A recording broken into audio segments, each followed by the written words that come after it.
Hello, welcome to my YouTube channel PSpice Tips.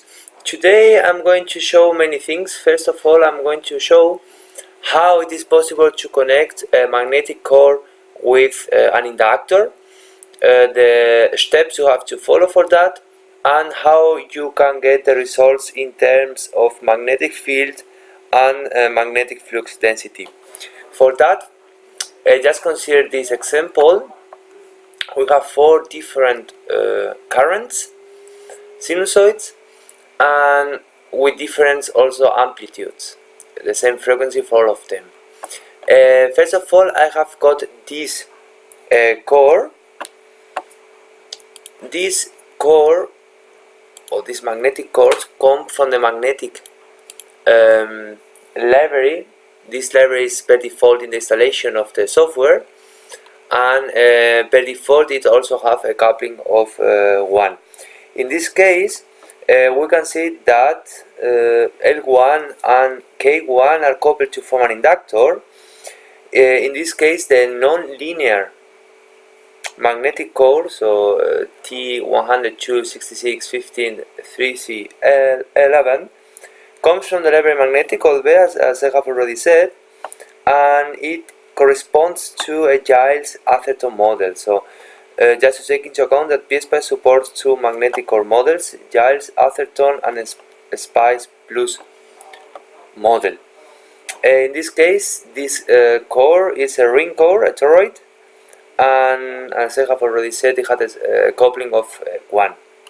In order to couple this value into this inductor, if you make here a double click, we can see that we have 6 properties, and these properties must be attached with the path reference of the inductor that we want to connect with.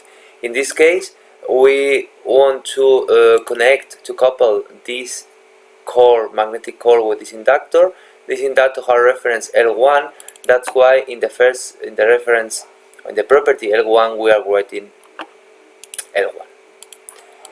If I have here, for example, L5, then if I make double click here, I should write here L5.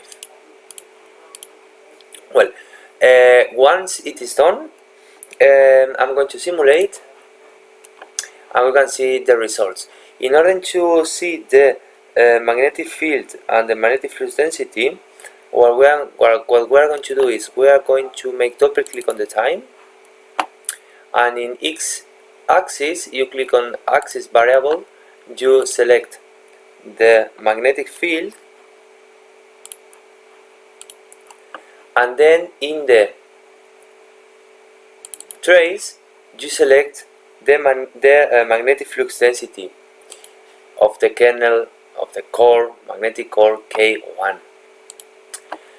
As much as you have done this, you can see that we have in the x-axis the magnetic field, and be careful, that is in Oersted, that is the unit used per default, and in the